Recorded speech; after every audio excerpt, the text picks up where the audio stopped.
నాకు సిగ్గేస్తుంది. నాకు కోపం వస్తుంది. ఈ టాపిక్ అసలు మాట్లాడాలనుకోలేదు నేను ఇంతవరకు యూట్యూబ్లో. చాలా భయం వేసింది, వామిటింగ్స్ అయిపోయి కళ్ళు తిరిగి చాలా ఇబ్బంది పడ్డారు. హలో అందరికీ, welcome to my YouTube channel.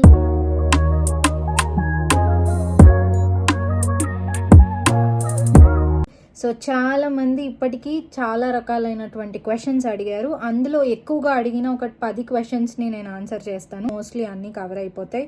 ఇందులో నెగటివ్ కామెంట్స్ ఉన్నాయి, మంచివి ఉన్నాయి, చాలా రకాలైన డౌట్స్ ఉన్నాయి. సో ఇవన్నీ నేను ఎక్స్ప్లెయిన్ చేస్తాను.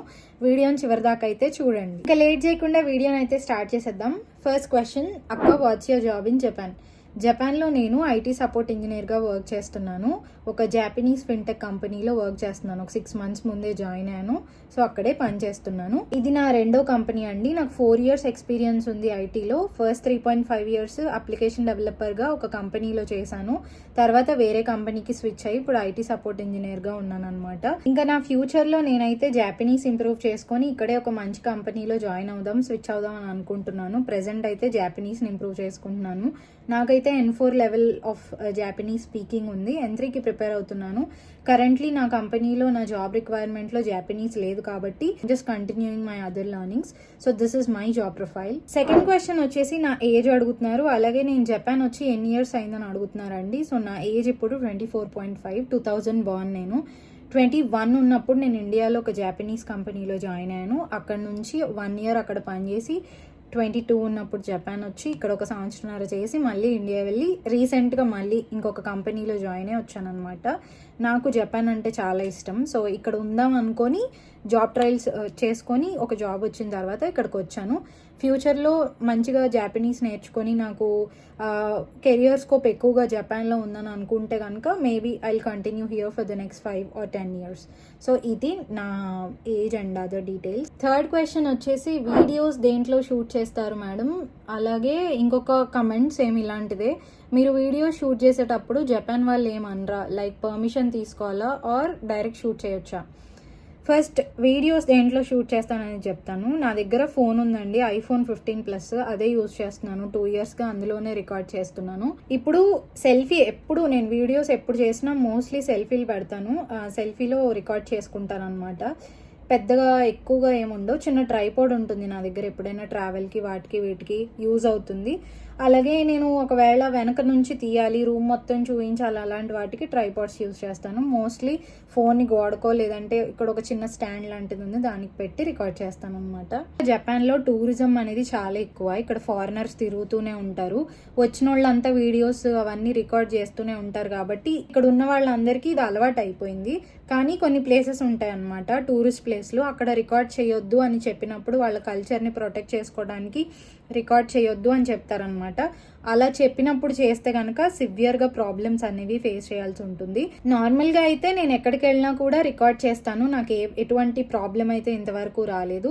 స్కూల్స్కి సంబంధించి చిన్నపిల్లలకి చూపించాలన్నా, జపాన్ కల్చర్ గురించి ఎక్స్ప్లెయిన్ చేయాలన్నా, లేదా ఏదైనా రెస్టారెంట్లో వీడియో తీయాలన్నా ముందు ఇన్ఫార్మ్ చేస్తే బెటర్. నేనైతే రెస్టారెంట్స్కి వెళ్ళినప్పుడు అడిగి చెప్తాను అనమాట, వీడియో తీసుకోవచ్చా అని అడిగి accordingly I will take permission and record videos. కానీ 80% నా వీడియోస్ అన్నీ కూడా నేనే మాట్లాడతా కెమెరా ముందుకు వచ్చి. జపాన్ విషయాలు చెప్తాను. ఎందుకనంటే ఎవరిని మనం ఇబ్బంది పెట్టకూడదు. జపాన్ని చూపించిన ఎక్కువ, ఎందుకనంటే నాకు తెలుసు ఎక్కడ ప్రాబ్లం అవుతుంది ఏంటి అని చెప్పేసి.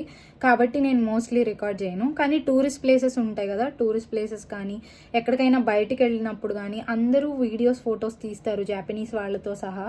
సో ప్రాబ్లం అయితే ఏమి రాదు. ప్రాబ్లం ఉంది అని తెలిసినప్పుడు మాత్రం నేను రికార్డ్ చేయను. పర్మిషన్స్ ఏం అవసరం లేదు, మనకు అర్థమైపోద్ది ఈ ప్లేస్లో రికార్డ్ చేయొచ్చా చేయకూడదా అని. చిన్నపిల్లల్ని మాత్రం రికార్డ్ చేయకూడదు. అలాగే జాపనీస్ కల్చర్ కొన్ని టూరిస్ట్ స్పాట్స్లో కిమోనో కానీ లేకపోతే ఇంకో కొన్ని కల్చరల్ డ్రెస్సెస్ వేసుకుంటారు. వాళ్ళు వీడియోస్ తీయొద్దు అంటారు. తీయొద్దని చెప్పినప్పుడు తీస్తే సివియర్ ఇష్యూస్ అనేవి వస్తాయి. మోస్ట్లీ అలాంటి సిచ్యువేషన్స్ అయితే ఇంతవరకు నాకు రాలేదు. సో పర్మిషన్స్ ఏమి ఉండవండి, నేను నార్మల్గా రికార్డ్ చేసుకుంటా ఫ్రీగా, ఏ ప్రాబ్లం అయితే రాదు. నెక్స్ట్ వచ్చేసి నా ఎడ్యుకేషనల్ బ్యాక్గ్రౌండ్ అడుగుతున్నారు. నేను బీటెక్ చేశాను, ఎలక్ట్రానిక్స్ అండ్ కమ్యూనికేషన్ ఇంజనీరింగ్. అది చేసిన తర్వాత నేను ఐటీలోకి వచ్చాను. ఇంకొకటి అడుగుతున్నారు, ఈసీఈ తీసుకొని హార్డ్వేరే చేయాలా సాఫ్ట్వేర్ చేయొచ్చా అని. ఏ బ్రాంచ్ అయినా సరే నేను ఒకటి చెప్తాను, మీరు బీటెక్లో ఏ బ్రాంచ్ తీసుకున్నా సరే మీ బ్రాంచ్తో సంబంధం ఉండదు, మీ డిగ్రీతో మీ పర్సంటేజ్లతో సంబంధమే ఉండదు. మీకు ఏం స్కిల్ ఉంది. ఇప్పుడు ఫర్ ఎగ్జాంపుల్ మీకు జపాన్ రావాలనుకోండి, మీ జాబ్కి వాళ్ళు చూసేది డిగ్రీ సర్టిఫికేట్ తీసుకుంటారు, ఓకే, జస్ట్ మీరు చదువుకున్నారు లేదా అని చెక్ చేయడానికి మాత్రమే ఆ సర్టిఫికేట్ పనికొస్తుంది తప్ప మీకు జపనీస్ రాకుండా ఏ స్కిల్స్ లేకుండా, ఫర్ ఎగ్జాంపుల్ మీకు సైబర్ సెక్యూరిటీ ఇష్టం, దానికి సంబంధించిన స్కిల్స్ లేకుండా, లేదా డెవలప్మెంట్లో మీకు స్కిల్స్ లేకుండా, టెక్నాలజీ ఉందో అది తెలుసుకోకుండా మీరు జాబ్స్కి అప్లై చేస్తే మాత్రం జాబ్స్ అయితే రావు. జపాన్లో ఏంటంటే లాంగ్వేజ్ ఉందా లేదా, స్కిల్ ఉందా లేదా, పని చేయగలడా లేదా, కమ్యూనికేషన్ ఎలా ఉందనేది ఇంటర్వ్యూలో చూసి దాన్ని బట్టి జాబ్ ఇస్తారనమాట. సో బ్రాంచ్ పర్సంటేజ్ల మీద ఎక్కువ ధ్యాస పెట్టకండి, అలాని ఫెయిల్ కూడా అవ్వద్దు. చక్కగా చదువుకొని మంచిగా స్కోర్స్ తెచ్చుకుంటే మీకు స్కోప్ ఉంటుంది అనమాట, ఎక్కువ ప్రిఫరెన్స్ ఇస్తారు మీ ప్రొఫైల్కి. అది నెక్స్ట్ వచ్చేసి why don't you make Japanese friends if you have, show them. Friends ఉండకుండా సర్వైవ్ అవుతారా జపాన్లో? ఫస్ట్ ఆఫ్ ఆల్ నాకు జపాన్లో జపనీస్ ఫ్రెండ్స్ ఉన్నారు. ఫుతాసాన్ ఉన్నారు కదా, ఆయన ఒక్కరే నాకు తెలిసిన ఫ్రెండ్. అంటే నేను ఎక్కువ క్లోజ్గా ఉండేది అయితే ఫుతాసాన్తోనే. ఆయన అయితే చాలా ఫ్రెండ్లీగా ఉంటారు, ఎప్పుడొచ్చినా కూడా వీడియోలు తీసుకుంటాం, మాట్లాడుకుంటాం, ఇంకా ఒక బ్రదర్ అండ్ సిస్టర్లా ఉంటాం అనమాట మేమైతే. చాలా ఫ్రెండ్లీగా ఉంటాడు ఆయన. ఇప్పుడు ఆయన తెలుగు లాంగ్వేజ్ నేర్చుకుంటున్నాడు కాబట్టి మాకు ఈజీ అవుతుంది కమ్యూనికేషన్ చేసుకోవడానికి. నేను కూడా జాపనీస్ నేర్చుకుంటున్నాను కాబట్టి. ఆల్రెడీ ఫుతాసాన్తో చాలా వీడియోస్ చేశాను నేను, మీరు కావాలంటే చూడొచ్చు. ఇంకా వేరే జాపనీస్ ఫ్రెండ్స్ ఎవరు నాకు తెలీదు. అసలు జాపనీస్ వాళ్ళతో ఫ్రెండ్షిప్ చేయడం చాలా కష్టం అనమాట. ఒకవేళ నేను మాట్లాడాలనుకున్నా అటు నుంచి ఏ రెస్పాన్స్ ఉండదు, ఎందుకంటే జాపనీస్ వాళ్ళు మోస్ట్లీ మాట్లాడటానికి ఇష్టపడరు అనమాట. కాబట్టి మేమే లిమిట్ చేసేసుకుంటాం. మాట్లాడాలనుకున్నా ఏదన్నా మేము ఒకవేళ షేర్ చేసుకున్నా సరే అటు సైడ్ నుంచి మనం ఎక్స్పెక్ట్ చేసిన రెస్పాన్స్ అయితే డెఫినెట్లీ రాదు, ఎందుకంటే ఇక్కడ లివింగ్ అనేది, వీళ్ళ కల్చర్ అనేది మన కల్చర్తో కంప్లీట్లీ డిఫరెంట్గా ఉంటుంది కాబట్టి కొంచెం కష్టం అనమాట కమ్యూనికేట్ చేయడం. నాకైతే లైఫ్ టైం ఉంచుకునే ఫ్రెండ్స్ అయితే ఎవ్వరు లేరు జపనీస్ వాళ్ళు. అంటే నాకు వద్దు కూడా, ఎందుకంటే వీళ్ళు కొంచెం ఫేక్గా ఉంటారు. వాళ్ళ ఒపీనియన్ని కానీ వాళ్ళ ఫీలింగ్ని కానీ ఓపెన్గా చెప్పరనమాట. పొలైట్గా ఉండాలి, కైండ్గా ఉండాలి అనేది వాళ్ళ కల్చర్లో చిన్నప్పటి నుంచి నేర్పిస్తారు కాబట్టి ఫేక్ అని నేను చెప్పకూడదు, బట్ జెన్యూన్గా ఏది చెప్పరనమాట. ఫర్ ఎగ్జాంపుల్ ఇప్పుడు వాళ్ళకి ఏదైనా నచ్చకపోతే మొహం మీద నాకు నచ్చలేదు, నువ్వు ఇది ఇలా చేసావు, ఇది కరెక్ట్ కాదా అని వినరు. అంటే అలా చెప్పరనమాట డైరెక్ట్గా. అంటే ఇంక మొహం ఆటానికి పోయి చెప్తాం కదా మనం కూడా అప్పుడప్పుడు, వాళ్ళు ఏంటంటే ఎప్పుడూ అలానే ఉంటారనమాట. సో ఫ్రెండ్షిప్ ఎక్కువ చేయలేము, చేసినా అది నిలబడదు, జస్ట్ అంతే. వర్క్ ప్లేస్లో ఉన్నారు జాపనీస్ ఫ్రెండ్స్, కానీ వర్క్ చేస్తారు, తర్వాత ఎవరి పని వాళ్ళదే అనమాట. సో ఫైనల్గా నేను చెప్పాలనుకునేది ఏంటంటే జపాన్లో ఫ్రెండ్స్ని చేసుకోవడం చాలా కష్టం జపనీస్ వాళ్ళని. మిగతా వాళ్ళు చైనీస్ ఉన్నారు, ఇండోనేషియన్ ఉన్నారు, వేరే దేశాల వాళ్ళు ఎంతోమంది ఫ్రెండ్స్ ఉన్నారు, బాగా మాట్లాడతారు. బట్ జపాన్ కొంచెం డిఫరెంట్ కాబట్టి నేను ఎక్కువగా ఫ్రెండ్షిప్స్ అయితే జపనీస్ వాళ్ళతో చేయను, మోస్ట్లీ మనోళ్ళే ఉంటారు. ఇంకొకటి వచ్చేసి ఉంటే చూపించమంటున్నారు. జపనీస్ వాళ్ళకి చాలా మొహమాటం, వీడియోల్లోకి అసలు రారు, సెల్ఫీయే వద్దంటారనమాట. కొంచెం భయం వాళ్ళకి, కొన్ని ఇన్సెక్యూరిటీస్ ఉంటాయి. సో ఫోటోలు దిగడం, వీడియోలు దిగడం ఉండదన్నమాట. ఇప్పుడు నాకంటే వీడియోస్ చేయడం ఇష్టం, అందరికి అలా ఉండదు కదా. ఓకే, నెక్స్ట్ క్వశ్చన్ వచ్చేసి అక్కడ ఎర్త్ క్వేక్స్ ఎక్కువ కదా, ఎందుకు ఆ కంట్రీలో ఉన్నారు? జపాన్లో ఎర్త్ క్వేక్స్ ఎక్కువే. నేను వచ్చి ఇన్ని సంవత్సరాలు అయినా సరే ఒక 5-6 సార్లు ఎక్స్పీరియన్స్ చేశాను. పెద్దగా ఏమి రావు. ఇప్పుడు నేను కుర్చీలో కూర్చున్నాను కదా, ఎర్త్ క్వేక్ వచ్చినా జస్ట్ ఊగుతుంది అంతే, కొంచెం ఊగుతుంది. నేను కూడా ఊగను, జస్ట్ ఫ్లోర్ ఊగుతున్నట్టు తెలుస్తుంది అంతేగాని మనం మొత్తం ఊగిపోయి కింద పడిపోయి అంత పెద్ద ఎర్త్ క్వేక్స్ రావండి ఇక్కడ. సంవత్సరానికి 1500 నుంచి 2000 ఎర్త్ క్వేక్స్ అనేవి కామన్గా వస్తాయి జపాన్లో. అందులో ఏంటంటే చిన్న చిన్న మ్యాగ్నిట్యూడ్స్తో తక్కువ వస్తాయి అన్నమాట. ఎక్కువ వచ్చే భూకంపాలన్నీ కూడా చిన్న చిన్న మ్యాగ్నిట్యూడ్స్తో వస్తాయి. సంవత్సరానికి 1-2 పెద్దగా వస్తాయి. నేను ఎర్త్ క్వేక్ వీడియో కూడా చేశాను కదా, పెద్దగా వస్తాయి అన్నమాట. ఒక్కొక్కసారి ఎక్కువగా షేక్ అయిపోతా. కొన్నిసార్లు నా ఫ్రెండ్స్ కూడా ఫేస్ చేశారు, వామిటింగ్స్ అయిపోయేవి. ఒకసారి 2024లో పెద్ద భూకంపం వచ్చింది, జనవరి 1వ తారీఖు. అప్పుడు భూమి అంతా షేక్ అయిపోయి, ఫ్లోర్ అంతా షేక్ అయిపోయి, వామిటింగ్స్ అయిపోయి, కళ్ళు తిరిగి చాలా ఇబ్బంది పడ్డారు. అలా 1-2 సార్లు అవుతుంది, కానీ మోస్ట్లీ ఇక్కడ అలవాటు అయిపోద్ది. ఫస్ట్ టైం నేను ఎర్త్క్వేక్ ఎక్స్పీరియన్స్ చేసినప్పుడు మాత్రం నాకు చాలా భయం వేసింది. అర్ధరాత్రి 2 పడుకున్నాను. పడుకుంటే ఉయ్యాలు ఊగుతున్నట్టు ఊగుతుంది మొత్తం, ఈ గోడ అంతా కూడా ఇట్లా ఊగుతూ ఉందన్నమాట. నార్మల్గా ఏం చెప్తారు, భూకంపాలు వస్తే టేబుల్ కింద దాక్కోమంటారు కదా. నాకు అసలు మైండ్ షాక్లోకి వెళ్ళిపోయాను అనమాట. ఏం జరుగుతుందో తెలియట్లేదు. అర్త్క్వేక్స్ అనేవి ఫస్ట్లో భయం వేసింది, కానీ అర్త్క్వేక్ ఎక్స్పీరియన్స్ చేసి నేను బయటికి వెళ్ళిన తర్వాత చూస్తే అందరూ నార్మల్గా ఉన్నారు. ఎవరికి అంటే భూకంపం వచ్చింది అమ్మో అమ్మో అయ్యో భయం ఏమీ లేదు, చాలా నార్మల్గా ఉన్నారనమాట. ఇంకా వాళ్ళని చూసి నాకు అలవాటు అయిపోయింది, ఓకే ఇక్కడ అంతా కామనే అని చెప్పేసి. ఆల్రెడీ జపనీస్ వాళ్ళు అన్నిటికీ రెడీగా ఉన్నారు, భూకంపం వచ్చినా సునామీ వచ్చినా అల్పనాలు చేసుకుంటారు. సో వాళ్ళని చూసి చూసి చూసి నాకు ఆ మైండ్ సెట్ వచ్చింది. ఇప్పుడు ఎర్త్క్వేక్ వచ్చినా ఎర్త్క్వేక్ ఏం కాదు అన్న మైండ్ సెట్ వచ్చింది అనమాట. భయపడాల్సిన పని అయితే నిజంగా ఏమీ లేదు, ఇక్కడ అంత భూకంపాలు కూడా రావు. చెప్తున్నాను కదా, నేను వచ్చి 2 సంవత్సరాలు అవుతుందా, 5-6 సార్లు ఎక్స్పీరియన్స్ చేశాను. ఒక్కసారి మాత్రం ఫస్ట్ టైం భయం వేసింది, తర్వాత అంతా నార్మల్ అయిపోయింది.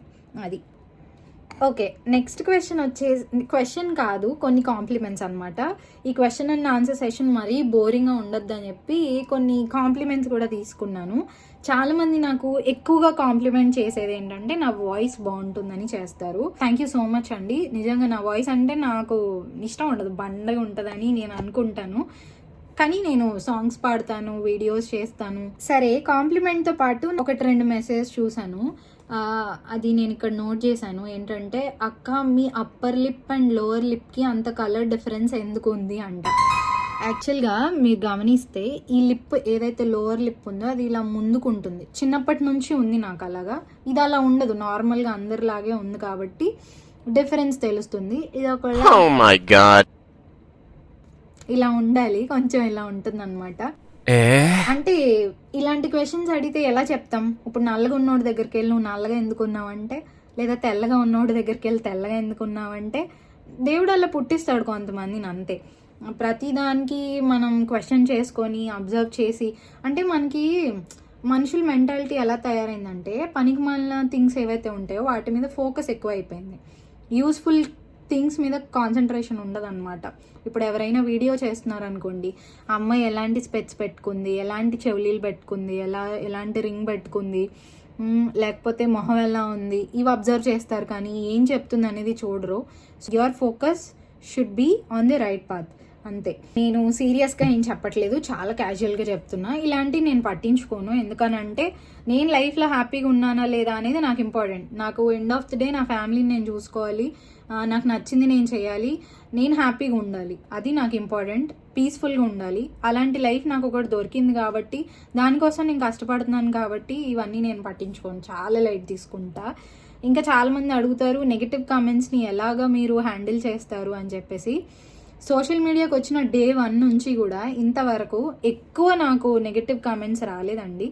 ఒక 4-5 కామెంట్స్ రిలీజన్ గురించి వస్తాయి తప్ప మోస్ట్లీ అంతా చాలా మంచిగా రెస్పాన్స్ వస్తుంది. గాడ్ బ్లెస్ యూ అంటారు కొంతమంది, బంగారు తల్లి అని మాట్లాడతారు. సో నాకు ఎప్పుడైనా లోన్లీగా అనిపించినప్పుడు, మనసు బాగోలేనప్పుడు ఎస్పెషల్లీ నేను కమెంట్స్ చదువుతాను, చాలా మంచి మంచి కమెంట్స్ చదువుతాను, నాకు చాలా హ్యాపీగా అనిపిస్తుంది.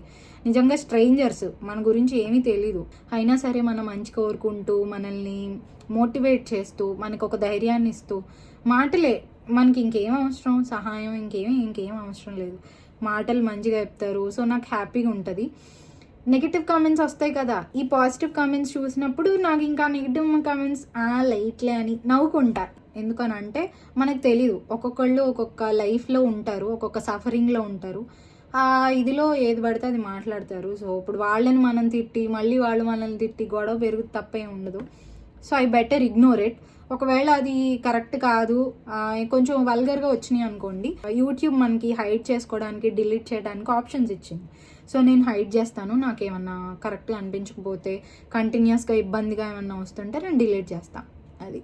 ఇంకోటి వచ్చేసి, నాకు పెళ్ళయిందా అని చెప్పేసి అడుగుతున్నారు. అసలు పెళ్లి చేసుకున్న మొహంలా కనబడుతుందా నాది మీకు? అసలు సింగిల్, ఇంకా పెళ్లి చేసుకోలేదు, చిన్నపిల్లనే నేను, ఇంకా అప్పుడే పెళ్లి చేసుకొని ఏం చేయాలి?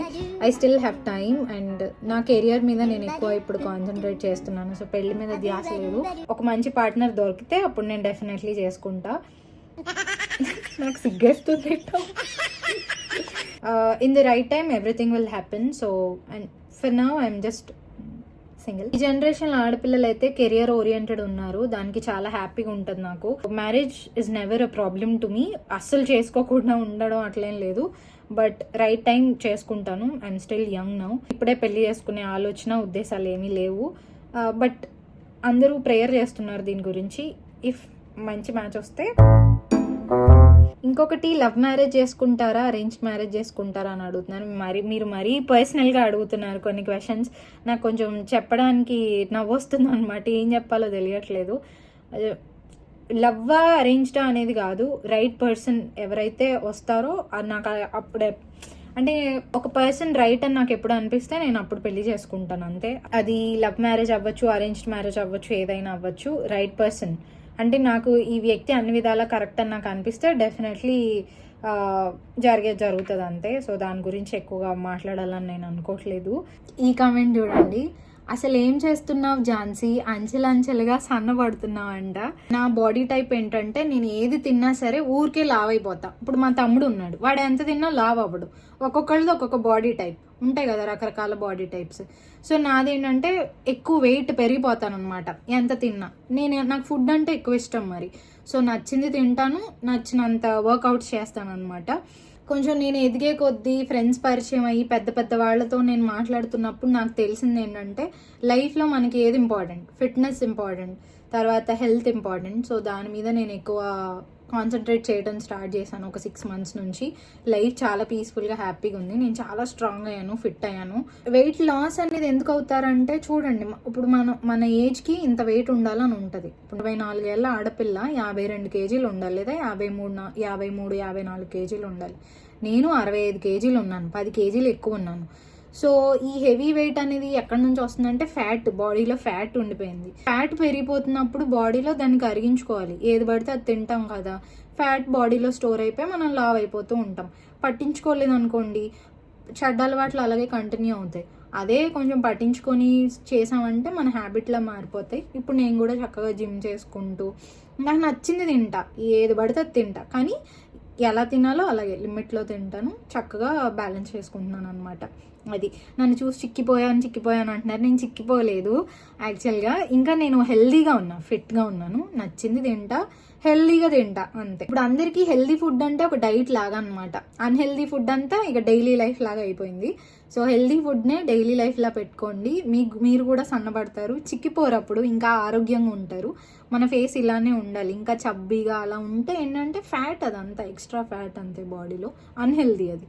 సో అందుకే సన్నబడ్డాను. ఇంకా జాబ్స్ గురించి అడుగుతున్నారు.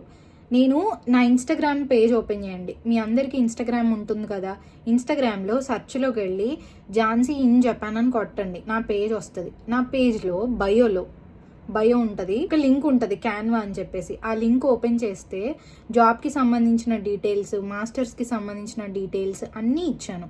మీకు ఏ ఫీల్డ్లో జాబ్ కావాలనుకున్నా కానీ మీకు రీసోర్సెస్ ప్రొవైడ్ చేశాను. మీ రెస్పాన్సిబిలిటీ ఏంటంటే ప్రతిదీ ఓపెన్ చేసి చూసి నాకు ఏది అప్రాప్రియేట్ అని మీరు వెతుక్కోవాలి. నేను జస్ట్ రీసోర్స్ ఇవ్వగలను అంతే. నేను ఐటీలో చేస్తున్నాను కాబట్టి వేరే ఫీల్డ్స్ గురించి నాకు తెలియదు కదా. లింక్స్ ఇచ్చాను ఎక్కడ చూడాలి ఏంటని, మీరు చూసి చదవండి. మీరు నిజంగా ఇంట్రెస్ట్ ఉన్న వాళ్ళైతే జాబ్ తెచ్చుకోవాలని అసలు ఒకసారి చూస్తారు. యూట్యూబ్లో ఒక 100 సార్లన్నా చెప్పుంటాను నేను ఒకటి క్రియేట్ చేశాను డాక్యుమెంట్, వెళ్ళండి చూడండి అని చెప్పి. ఎవరు చూస్తున్నారో చూడలేదు తెలియదు, కానీ కొత్తగా కంటిన్యూస్గా అదే వస్తుంది. అందుకనే నేను ఈ మాట చెప్తున్నాను. ఇన్స్టాగ్రామ్లో బయోలో అన్నీ పెట్టాను, నాకు సంబంధించింది మీకు సంబంధించినవన్నీ అక్కడ ఉంటాయి. డీటెయిల్స్ అన్నిటినీ చదవండి. లాంగ్వేజ్కి సంబంధించి రీసోర్సెస్ ఇచ్చాను, సాఫ్ట్ కాపీస్ ఇచ్చాను, లింక్స్ ఇచ్చాను, టైం టేబుల్ ఇచ్చాను, ఎగ్జామ్ ప్రిపరేషన్కి ప్రతిదీ మీకు ఎక్స్ప్లెయిన్ చేసి అక్కడ పెట్టాను. సో వెళ్ళి చదవండి, ఓకేనా. నెక్స్ట్ వచ్చేసి ఇది కొంచెం సీరియస్ టాపిక్, నాకు కోపం వస్తుంది. ఈ టాపిక్ అసలు మాట్లాడాలనుకోలేదు నేను ఇంతవరకు యూట్యూబ్లో ఎప్పుడూ కూడా. ఎందుకనంటే ఇది కామన్ సెన్స్కి, సివిక్ సెన్స్కి సంబంధించిన విషయం. సో దీని గురించి నేను పర్టికులర్గా మాట్లాడి గొడవ పెంచుకోవాలనుకోలేదు కాబట్టి ఎప్పుడు డిస్కస్ చేయలేదు. ఓకే, చెప్దాం. ఇప్పటికే మీకు అర్థమైపోయి ఉండాలి ఇది రిలీజియన్ గురించి. నేను పల్లెటూరు నుంచి జపాన్ వరకు నా ప్రయాణం ఆ వీడియో పెట్టినప్పుడు, తర్వాత చర్చ్ గురించి వీడియో పెట్టినప్పుడు వీటన్నిటిలో చాలా నెగిటివ్ కమెంట్స్ వచ్చాయి. కొన్ని వల్గర్ కమెంట్స్ వచ్చాయి. వాటిని నేను హైడ్ చేసేసాను, లేదంటే డిలీట్ చేస్తా. ఫస్ట్ ఆఫ్ ఆల్ నేను పట్టించుకోను. అసలు ఏం కమెంట్ పెట్టారో చూద్దాం. Be Hindu, proud of Hindu and India, not foreign religion. Okay, అక్కడ మత మార్పిడులు చేసేస్తున్నారా? ఆ దరిద్రం అక్కడ కూడా ఉందా? జపాన్లో జాగ్రత్త, క్రిస్టియన్స్ని ఊచకోత కోసారు. ఇలాంటి కమెంట్స్ చూసినప్పుడు నాకు ఏం చెప్పాలో అర్థం కాదు. ఎందుకనంటే మనం ఏం మాట్లాడతామో దాన్ని బట్టి మనం ఏంటో అర్థమవుతుంది. సో ఈ కమెంట్స్ చూసినప్పుడు నాకు అనిపిస్తుంది ఆ కమెంట్స్ చేసేవాళ్ళు ఎలాంటి సిచ్యువేషన్స్లో ఉన్నారో, ఏం గో త్రూ అవుతున్నారో. పోనీలే వాడు పిచ్చాడికి ఆనందం అని వదిలేస్తాను, నేను ఎక్కువగా పట్టించుకోను వీటి గురించి. కానీ ఈ రిలీజియన్ గురించి గొడవలు పడే వాళ్ళకి ఒకటి చెప్తాను. నా పర్సనల్ లైఫ్ ఏంటి, నా లైఫ్లో నేను ఏం చూశాను, ఏం పడ్డాను అంటే నా పర్సనల్ ఎక్స్పీరియన్సెస్ ఎవరికి మీకు తెలీదు. నేను సోషల్ మీడియాలో ఒక 10% షేర్ చేస్తాను. 90% ఆఫ్ మై పర్సనల్ లైఫ్ అనేది పర్సనలే. ఈ సోషల్ మీడియా అనేది ప్యాషన్. ఇది అంటే నాకు ఎక్స్ప్లెయిన్ చేయడం ఇష్టం, థింగ్స్ని చూపించడం ఇష్టం. ఇప్పుడు జపాన్లో నాకు చాలా లోన్లీగా ఉన్నప్పుడు బోర్ కొట్టకుండా నన్ను నేను బిజీ చేసుకోవడానికి నేను క్రియేట్ చేసుకున్న ఒక సోర్స్ ఇది. సో ఇక్కడికి వచ్చేసి నాకు నచ్చింది నేను షేర్ చేసుకుంటా. నా లైఫ్ ఏంటి, నా లైఫ్లో నేను చూసినవి ఏంటి. ఎక్కువ చెప్పను, ఒక 10% చెప్తాను. అందులో పాజిటివ్సే చెప్తాను, నెగిటివ్స్ చాలా వరకు నేను కవర్ చేయను. ఎందుకనంటే పర్సనల్ లైఫ్ కాబట్టి డెఫినెట్లీ మనం ఎవరిని బ్యాడ్ చేయాలని ఇంటెన్షనల్గా అనుకోము. సో నేను చెప్పను కొన్ని. ఎవరికి ఉండే వాళ్ళకు ఉంటాయండి. ఇప్పుడు రిలీజియన్, నేను ఒక మాట సింపుల్గా ఒక ఎగ్జాంపుల్ చెప్తాను. రిలీజియన్ గురించి నేను చెప్పాలనుకునేది ఒకటే. మనం రిలీజియన్ అనేది ఎందుకు క్రియేట్ చేశారంటే మనల్ని మనం బాగు చేసుకోవడానికి, వేరే వాళ్ళని జడ్జ్ చేయడానికి, ఇంకోటి ఏదో కాదు. లైఫ్లో అందరం తప్పటడుగులు వేస్తాం, మిస్టేక్స్ చేస్తాం. వాటి నుంచి మనం బయటపడి, హిందూ అయినా, ముస్లిం అయినా, క్రిస్టియన్ అయినా, ఎవరైనా సరే వాళ్ళ బుక్స్లో ఉండేదంతా కూడా మంచే, చెడు చేయమని ఎక్కడా లేదు. అవునా కదా? కనీసం భగవద్గీత లేకపోతే బైబిల్ ఏమీ చదవకుండా ఏదో మేము గర్వంగా కొన్ని చెప్పుకుంటారనమాట. నాకు తెలిసిన చాలామంది క్రిస్టియన్స్ ఉన్నారు, కానీ వాళ్ళకి మంచి మనసు ఉండదు, నలుగురికి సాయం చేసే మనసు ఉండదు, కొంచెం అసూయ, ద్వేషాలు ఎక్కువ ఉంటాయి. మరి బైబిల్లో ఉన్నవన్నీ వాళ్ళు ఫాలో అవ్వట్లేదు. దేవుడు ఏం చెప్పలేదు ఎక్కడ బైబిల్లో అసూయపడమని. నిన్ను వల్లే నీ పొరుగువాన్ని ప్రేమించమనే ఉంది బైబిల్లో. అలా ఎవరు చేయట్లేదు. 80% ఆఫ్ ది పాపులేషన్ అలా లేరు. ఒక 20% ఉంటారేమో అంతే. ఎవరో దాకా ఎందుకు, నాకు తెలిసిన పాస్టర్లే ఉన్నారండి. కష్టంలో ఉన్నప్పుడు ఏమీ పట్టించుకోకుండా, ఒక రూపాయి వచ్చిన తర్వాత కొంచెం మర్యాదలు చేసి, ప్రేమలు, అభిమానాలు, ఆప్యాయతలు చేసేవాళ్ళు ఉన్నారు. అలాగే కష్టంలో సాయం చేసిన పాస్టర్లు ఉన్నారు. ఇప్పుడు మనుషుల్ని బట్టి నేను రిలీజన్ని క్వశ్చన్ చేసుకోకూడదు కదా. నా జర్నీలో దేవుడు నాకు ఎంత సపోర్ట్గా ఉన్నారు, నేను ఎలా నిలబడ్డాను, నా నమ్మకం ఎంతవరకు నన్ను నిలబెట్టింది, నన్ను ఎలా మనిషిలా మార్చింది, నేను ఎలాగ ఇంప్రూవ్ అవుతున్నాను నేను నా రిలీజియన్ నుంచి అనేది నాకు ఇంపార్టెంట్. హిందూ అయినా, ముస్లిం అయినా, క్రిస్టియన్ అయినా, ఎవరైనా సరే. ఇక హిందూ సంగతి చెప్తాను. జపాన్లో చాలామంది పిల్లలు చదువుకుంటున్నారు, ఉద్యోగాలు చేస్తున్నారు. బీటెక్లు, ఎంటెక్లు అయిపోయి ఒక కంపెనీలో, ఇక్కడ ఒక జాపనీస్ కంపెనీ ఉందండి, ఇక్కడ పనిచేస్తున్నారు. అయితే దీన్ని రన్ చేసే హెడ్ ఎవరైతే ఉన్నారో ఆయన మన ఇండియన్, ఆయన హిందూ. ఆయనకి ఒక టెంపుల్ ఉందన్నమాట ఈ ఏరియాలో, ఈ టోక్యో ఏరియాలో. ఆయన ఏం చేస్తున్నారంటే ఇండియా నుంచి కొంతమంది పిల్లల్ని తెచ్చుకుంటున్నారు, ఇక్కడ ఉద్యోగాలు ఇస్తున్నారు. ఉద్యోగం చేయించుకుంటూ రాత్రి 7, 8 ఓవర్ టైం అనమాట. 8 గంటల కంటే డైలీ ఒక ఎక్కువ 10 గంటలు, 11 గంటలు ఎక్కువగా పని చేయించుకున్న వాళ్ళతో ఆయనకు ఒక టెంపుల్ ఉందన్నమాట. ఆ టెంపుల్లో క్లీనింగ్ కానీ, లేకపోతే భక్తులు వాళ్ళు వస్తారు కదా, వాళ్ళకి పూజలు, ప్రసాదాలు ఇవన్నీ ఇవ్వాల్సింది ఎంప్లాయీస్. ఎవరైతే ఎంప్లాయీస్ వచ్చారో ఇండియా నుంచి, ఆ పిల్లలతో బలవంతంగా పనులు చేపిస్తున్నారు. ఒకవేళ వాళ్ళు పొరపాటున ఆరోగ్యం బాగోకో, ఇంట్రెస్ట్ లేకో వెళ్ళలేదనుకోండి, వాళ్ళకి ఒక వాట్సాప్ గ్రూప్ క్రియేట్ చేసి అందులో బహిరంగంగా బెదిరిస్తున్నారనమాట. ఏమని, మీరు గనక ఇక్కడికి వచ్చి ఈ పని చేయకపోతే మీ జాబులు ఉండవు, జాగ్రత్త అని చెప్పేసి బెదిరిస్తున్నారు. నేను నా కళ్ళతో ఆ మెసేజ్లు చదివాను. కంపెనీ డీటెయిల్స్ ఇవన్నీ నేను తర్వాత షేర్ చేస్తాను. ఎందుకు ఈ మాట చెప్తానంటే, ఇప్పుడు వాళ్ళు అలా చేశారు కాబట్టి హిందువులంతా ఇంతే, హిందూ రిలీజియన్లో ఇలాంటి ఇష్యూస్ ఉన్నాయి కాబట్టి హిందూస్ అంతా బ్యాడే అని నేను అనాలా? పోనీ క్రిస్టియన్స్ అనుకోండి, క్రిస్టియన్స్లో కూడా ఇప్పుడు నేను చర్చ్కి వెళ్తాను. ఎప్పుడైనా నాకు ఆరోగ్యం బాగోక నేను చర్చ్కి వెళ్ళలేదు అనుకోండి, జపాన్లో చెప్తున్నా, ఒక 2-3 వారాలు నేను చర్చ్కి వెళ్ళలేకపోయాను. నేను శనివారాలు కూడా నైట్ షిఫ్ట్స్ చేస్తాను. నైట్ షిఫ్ట్స్ ఉంటాయి నాకు, నెలకి ఒక 4 నైట్ షిఫ్ట్స్ ఉంటాయండి. మిగతా రోజులంతా మార్నింగ్ షిఫ్ట్స్ ఉంటాయి. సో నేను సాటర్డే నైట్ షిఫ్ట్ చేస్తే సండే పడుకుంటాను, వెళ్ళలేను. సో లైవ్ అటెండ్ అవుతాను. ఇక్కడ నుంచి 1 hour ట్రావెల్ కుదరదు, కొన్నిసార్లు వెళ్ళలేను, కానీ మోస్ట్ ఆఫ్ ద టైమ్స్ వెళ్తాను.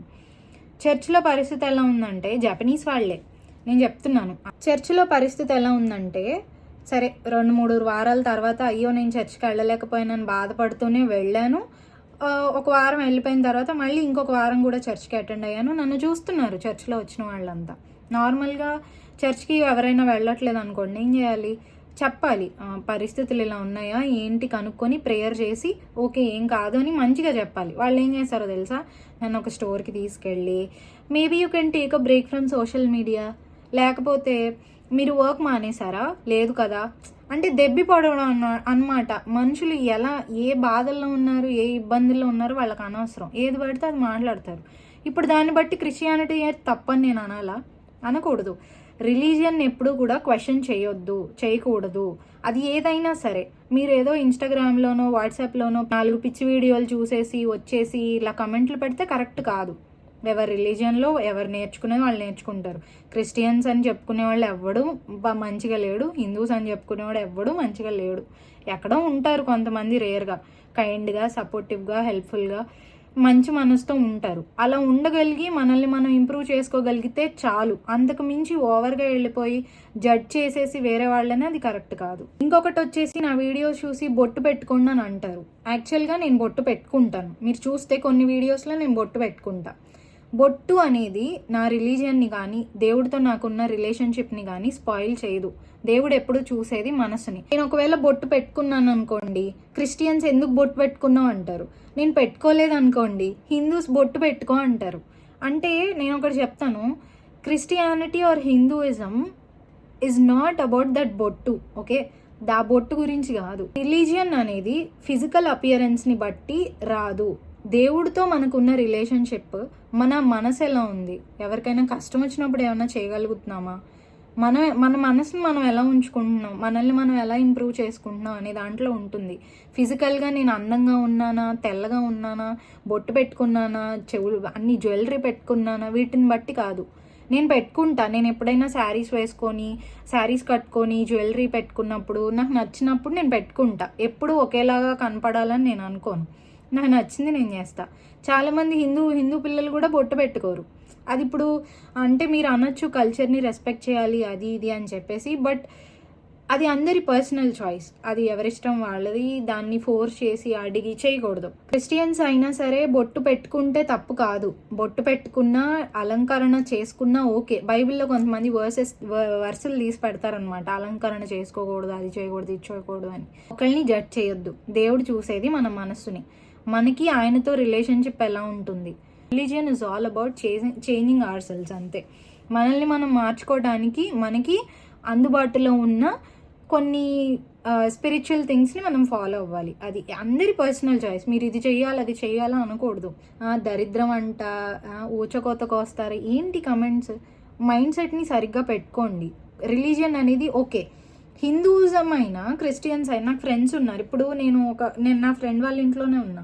ఇక్కడ మీరు చూస్తున్నారా, మీరు చూస్తే ఇదిగోండి ఇక్కడ చూస్తున్నారు కదా, నేను ఉంటున్న వ్యక్తి ఎవరైతే ఉన్నారో తను హిందూ అనమాట.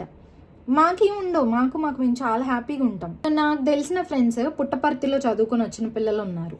నేను క్రిస్టియన్ మిషనరీ స్కూల్స్లో చదువుకొని వచ్చాను. ఇప్పుడు ఎడ్యుకేషన్ అన్నం పెడుతుంది, మా నమ్మకాలు మమ్మల్ని నిలబెడుతున్నాయి, ఏ రిలీజియన్ అయినా సరే. సో రిలీజియన్ మీద పడిపోయి గొడవలు పడి ఏవో పిచ్చి పిచ్చి రీల్స్ చేస్తున్నారు. పాస్టర్లు కూడా పాస్టర్లు అని పిలుచుకుంటూ తప్పుల పనులు చేస్తున్నారు. దానివల్ల క్రిస్టియానిటీ మీద నెగటివిటీ వస్తుంది, అలాగే హిందూయిజం మీద వస్తుంది. అందరూ ఒకటే, అందరూ మనుషులే. వీలైతే అందరి కోసం ప్రేయర్ చేయండి. అంతకు మించి ఎక్కువ మాట్లాడి హేట్ క్రియేట్ చేసి ఒకరిని బాధ పెట్టే పనులు ప్రయత్నాలు మాత్రం చేయొద్దు. అది పాజిటివ్గా తీసుకోండి. అదేదైనా సరే, ఎవరు ఎలా ఉన్నా సరే, రిలీజియన్ అనేది మన స్పిరిచువల్ లైఫ్కి సంబంధించింది. మనకి ఎక్కడ పీస్ దొరికితే అక్కడికి వెళ్తాం. నాకు ఎక్కడ పీస్ దొరికితే నేను అక్కడికి వెళ్తాను, అంతే. నాకు దేవుడితో ఎలాంటి రిలేషన్షిప్ ఉంది, నేను నలుగురితో ఎలా ఉంటున్నాను, నేను ఎలా ఇంప్రూవ్ చేసుకుంటున్నాను అనేది నాకు important. Those are my values and my morals. మీవి మీకు ఉంటాయి, నావి నాకు ఉంటాయి, అంతే, సింపుల్. సో ఇంతేనండి, మోస్ట్లీ నాకు వచ్చే క్వశ్చన్స్ ఇవే. ఫైనల్గా నేను చెప్పాలనుకునేది ఒకటే, love each other, support each other. ఎవరి మీద ఎటువంటి కోపాలు, ద్వేషాలు, ఇదేంటి రిలీజియన్ మీద కోపాలు పెట్టుకోకుండా మీ లైఫ్లో అది మీరు అప్లై చేసుకోండి. రిలీజియన్ ఏం నేర్పిస్తుందో అదే మనం బయటకి చూపిస్తాం. మన యాక్షన్స్ అనేవి చెప్తాయి మనం ఏంటని. సో ఎలా పడితే అలా కమెంట్ చేసి మిమ్మల్ని మీరు తక్కువ చేసుకొని ఎవరు ఇంకొకటి ఏదో అనేలాగా అలాంటి పరిస్థితులు తెచ్చుకోవద్దు. Try to appreciate people when you feel that they are doing well in their life. కలిసి వద్దు. అసూయ, ద్వేషాలు, కుళ్ళు, కుతంత్రాలు, ఇవన్నీ negative things. Cut them and పాజిటివ్గా ఉండండి. ఫెయిత్ బిల్డ్ చేసుకోండి లైఫ్లో. అందరూను చక్కగా కష్టపడండి. డెఫినెట్లీ మన కష్టానికి తగ్గ ఫలితం దేవుడు ఒక రోజు ఇస్తాడు. సో అదే నేను చెప్పగలను. మీకు ఈ వీడియో నచ్చితే లైక్ చేసి షేర్ చేసి మరిన్ని వీడియోస్ కోసం సబ్స్క్రైబ్ చేసుకోవడం మాత్రం మర్చిపోకండి. Bye bye.